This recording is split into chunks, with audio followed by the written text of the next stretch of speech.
Om Shri Chinmaya Sadgurave Namaha. Puja Gurudev Swami Chinmayananda used to say, what we meet in life is fate. How we meet it is our free will. The first chapter of the Gītā, Arjun Vishad Yoga, demonstrates this very clearly. The purpose of this first chapter is to show to us what is the human response to any challenge, what is the destructive power of attachment, how to diagnose the root cause of our problems, and to establish the need for clarity and purity. The first chapter begins with Dhritarashtra asking Sanjaya, Dharma kshetre kurukshetre samaveta yuyutsavaha mamaka pandavaschaiva kimakurvata Sanjaya. Dhritarashtra is the old blind king. He is completely blinded by his attachment to his own sons, and he acts in a tamasic way. What is his duty as a king, he is not able to do, and as a result of that, this war has become imminent. From the position of a king where he could have controlled the entire situation and the war need not have happened, he comes down to a helpless position to ask his charioteer that what did my children and Pandu's children do, having assembled in the sacred war field of Kurukshetra. So there is regret, there is guilt, his heart is very heavy. This is the flight response, where he did not do his duty, and as a result, the fight, the war has become imminent, and now there is fright in his heart.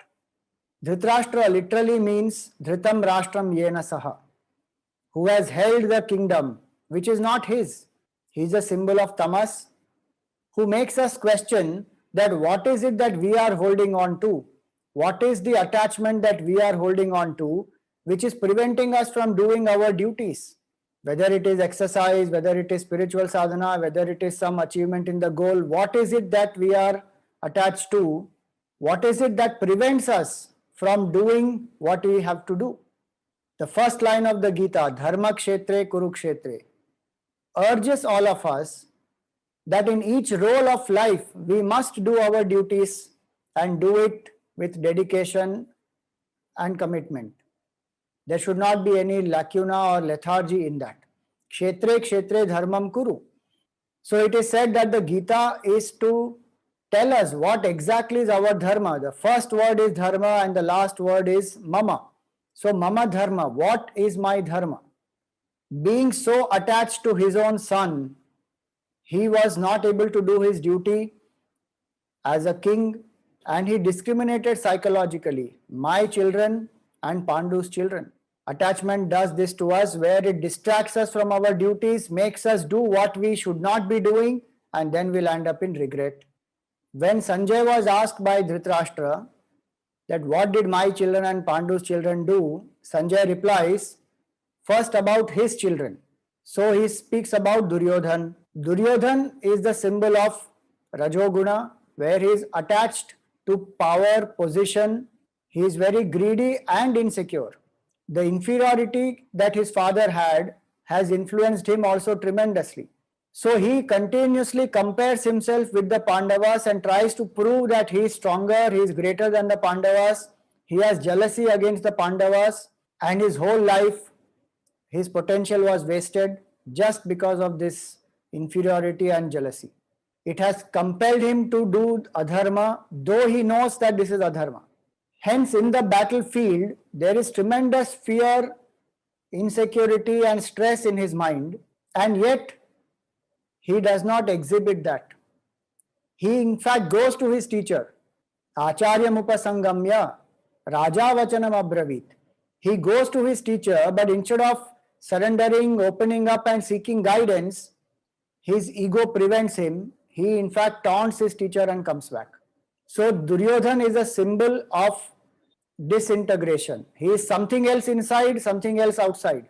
Stress, worries, fears inside, but outside there is a false show of strength. Literally the meaning of Duryodhan means one who is invincible in war. Yet all his strength was robbed away because of his adharma. So Duryodhan makes us think that what is it that we are attached to where we are compelled to do adharmic things, and how it affects our morale, how it affects our inner strength. And when we face challenges of life, how we are not even able to open up and seek guidance. Our own ego prevents us. So Duryodhana's response is the fright response. He is scared from inside. He does not confess to his teacher. That is his flight response. And he wants to fight to prove his superiority and to destroy the Pandavas. He is so overwhelmed that he doesn't even know how to conduct himself in front of the teacher. And he not only taunts the teacher, he starts listing the Pandava warriors: Bhim, Arjun, Yuyudhana, Virata, Drupada, Satyaki. Many names he gives. And he sees that his teacher is very upset with his behavior. So he lists down his own side warriors also, just in one verse. For Pandavas, there is a long list. In one of the verses, Duryodhana even says that our army is very vast, but insufficient to win over them. Their army is limited but sufficient to win. This shows how Duryodhana was feeling very weak internally. The Kauravas have 11 Akshauhinis and Pandavas have only 7. Still Duryodhana feels weak. Looking at this behavior of Duryodhana, Bhishma Pitama recognizes that this is going to break the morale of the whole army. So he blows the conch. Technically now, Kauravas are the aggressors on the Pandavas. Pandavas are the defenders. Once Bhishma blows the conch, many drums and trumpets and many things start blowing. It is at that time that Sri Krishna and Arjun, seated in this divine chariot, they also blow their conches. Many warriors, their names are given and the conches that they blow are given. And very confidently, Arjun tells the Lord, Senayor Ubhayor Madhye Ratham Sthapayame Achyuta. O Achyuta, the one who never falls, please place my chariot between the two armies so that I can see all the warriors who have come to fight me. Bhagwan does his duty as a charioteer, and showing the Kaurava army, he tells Arjun, Uvacha Partha Pashyaitan Samavetan Kuruniti. O Partha, behold the Kurus who have assembled here. These are the 5 words that Bhagwan spoke. Partha Pashya Etan Samavetan Kurun. These are the only 5 words that Sri Krishna speaks throughout the first chapter. He just listens to all the arguments that Arjun gives after these 5 words. And in these 5 words, it is the last word Kuru that triggers the downfall of Arjun. Suddenly he realizes that these are my family members. Bhagwan could have said these are soldiers, but he said Kurus. That one word triggered his fall. Arjun was extremely confident, and in fact, when Yudhishthir was feeling low on the eve of the war, Arjun asks Yudhishthir that on whose side is Krishna? Yudhishthir says, our side. Would Krishna support adharma? Yudhishthir says, no. So why are you doubting whether we should fight or not? So Arjun has cheered up Yudhishthir and he was very confident.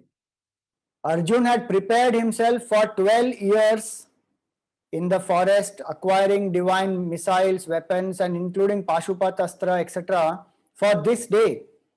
And when he is face to face with the challenge, Arjun sees his grandfather, his teacher, his brothers, his uncles, his sons, his grandsons, all his family members. And that mighty warrior suddenly collapses. Puja Gurudev used to say, before the exam the student is wise, after the exam the student is equally wise, but in the exam the student is otherwise. So Arjun says to the Lord, Drishtve mam swajanam Krishna yuyutsum samupasthitam.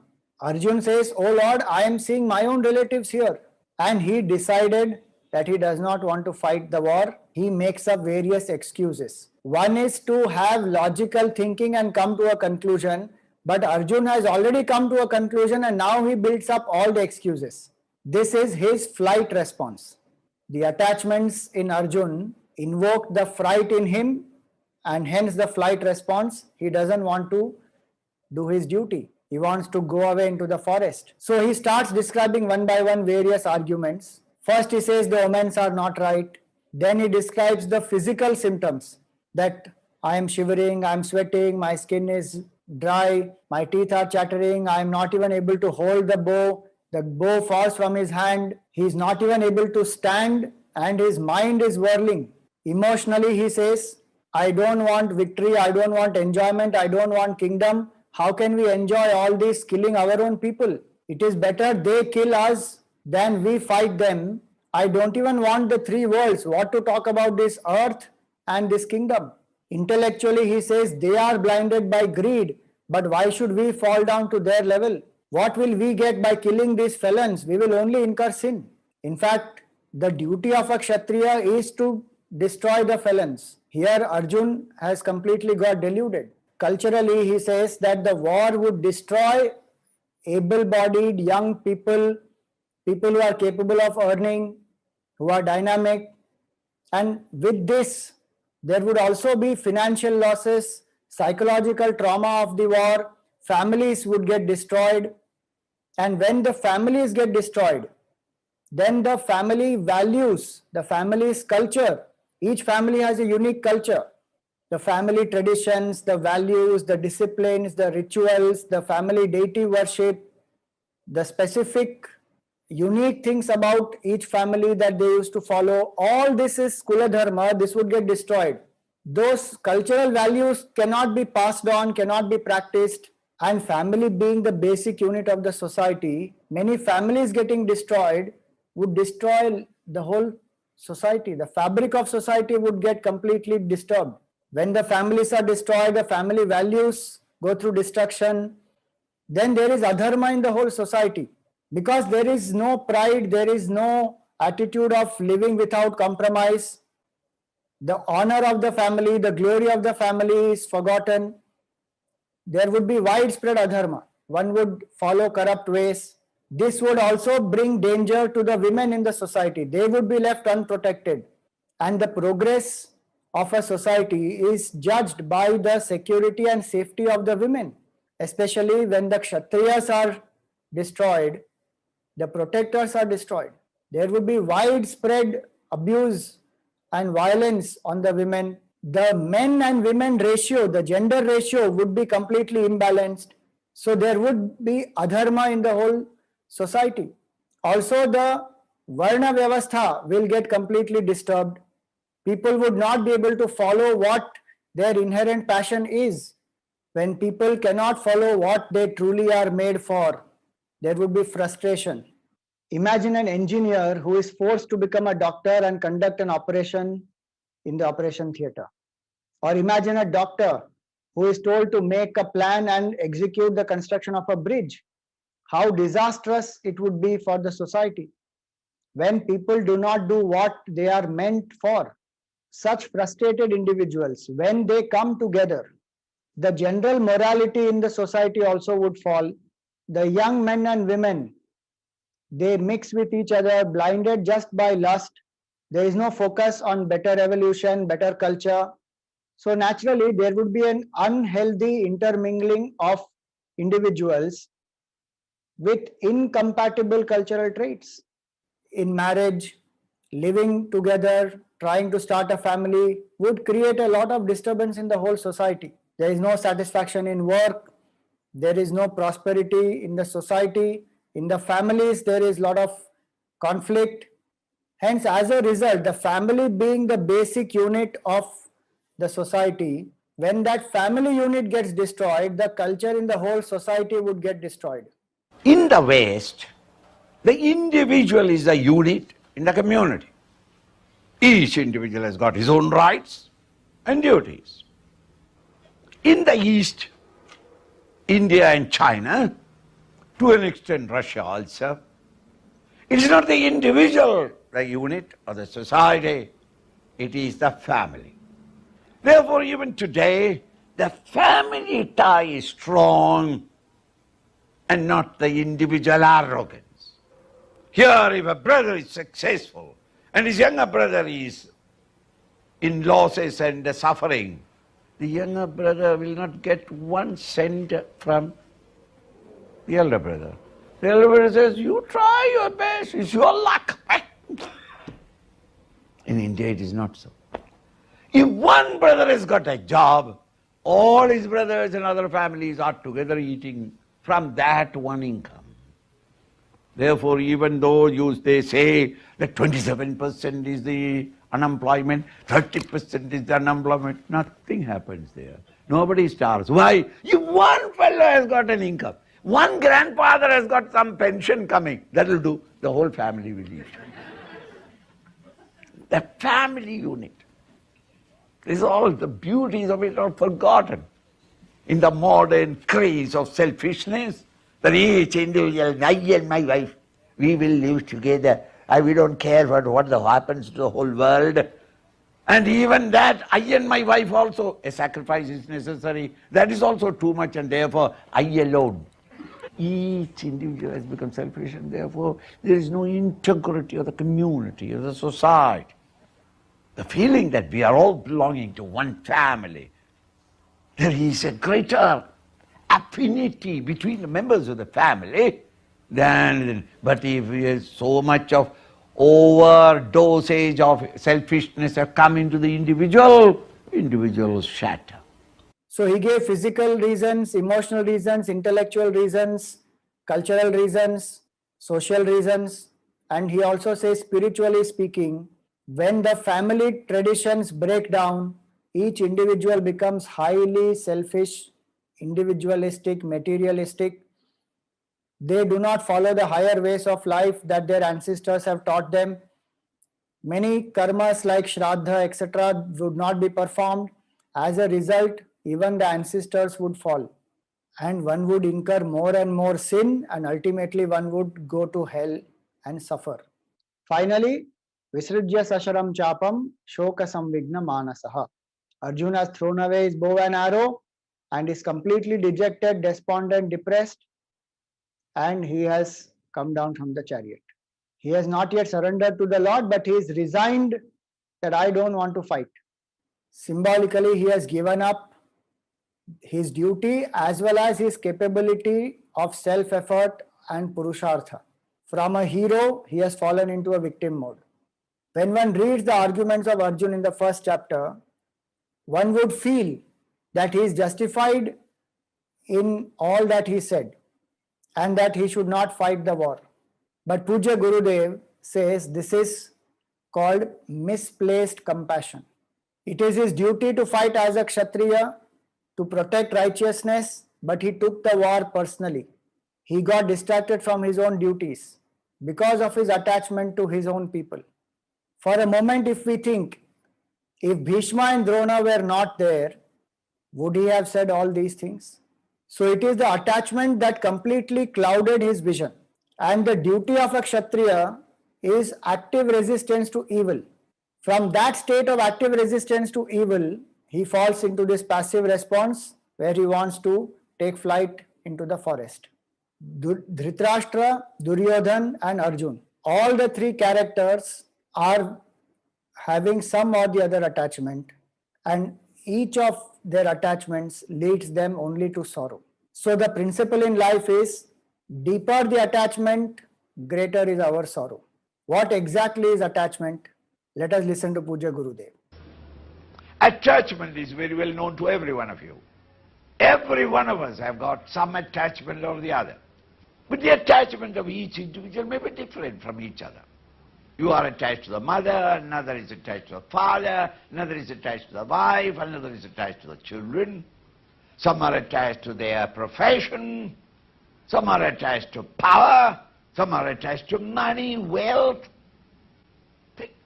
No, Swamiji, you have never told what my attachment is. I am not attached to all these things. Then in that case you are attached to your dog.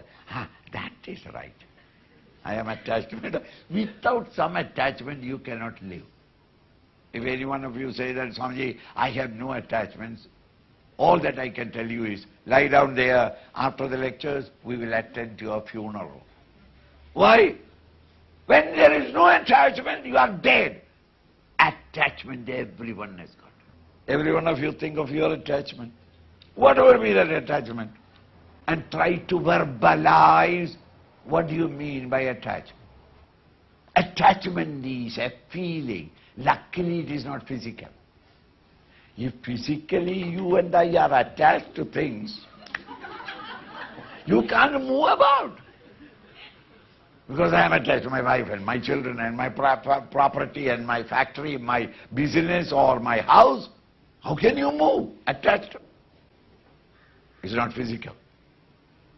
It's the mental. Analyze, what do you mean by in the mind an attachment? A mere thought.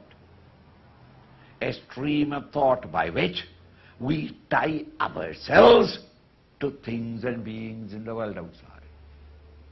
So when I say that I am attached to mother or father, whatever it is, it means that I am complete only with that being or thing. Minus that being or thing, I am the less for it. I'm not complete in myself. I plus my mother, life is wonderful. Minus my mother, I don't know what to do. I and my wife, beautiful life. Minus my wife, I have no hope of getting another wife. Silly feeling, just a feeling. Thing is called attachment. So attachment is a thought bondage, which means, that thought bondage, what is it? It includes I plus I want. Think again and again before taking down your notes. Think! I plus I want. This feeling towards anything in the world or any being in the world is called attachment. So beautifully, Gurudev defined attachment as I plus I want, a psychological dependence, a thought bondage. And it is this attachment that overwhelms us. The first purpose of this chapter was to demonstrate the human response to a challenge. All three of them responded differently. Dhritarashtra out of tamas, Duryodhana out of rajas, Arjun also responded out of rajas, but finally we see in second chapter he would go ahead and surrender to the Lord. That is when sattva guna in him has helped him to surrender. Situation remaining the same, response of each one is as per their mind. Second, attachment is the cause of sorrow. Hence in life we should identify what are our attachments and strive to overcome these attachments. If we justify these attachments, they can only bring our downfall and more sorrow. And these attachments overwhelm us. We saw that all the three characters are overwhelmed by their attachment. Puja Gurudev used to say, let not the storms of your heart cover the sun in your head. So the storms of Arjun's heart clouded his thinking in the head and he was not able to do his duty. Physically he collapsed. So attachment has a pervasive effect on the personality. Body, mind, intellect, all the three collapse because of attachment. Even in computers, tablets, iPhones, the virus comes in through attachments. Third, this also shows us the lack of role clarity. Attachment completely eclipsed the role clarity in Arjun. The role clarity that he is a soldier to protect righteousness as a duty was eclipsed by his role as a student, as a grandson, as a relative. In our life also, there is admixture of roles that happen. Which role should be given priority at what time in our life? We should be clear about that. And most of the time it is attachment that brings us down. We know that we have to prepare, we have to study, but some IPL match is there and our mind is distracted.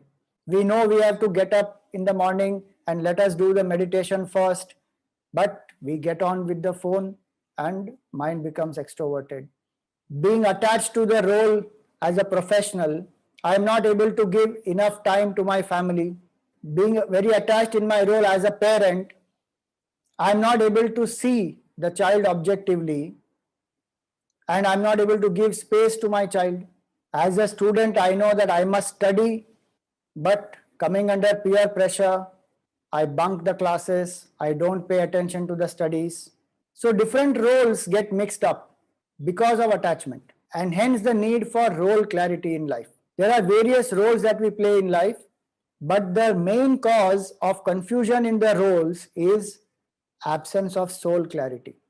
When soul clarity is missing, role clarity will be missing. As Puja Gurudev used to say, non-apprehension of the reality creates the misapprehension. When I don't know who am I, one or the other role becomes predominant. I get attached, I derive my sense of identity from it, and I'm not able to do my duties towards the other roles.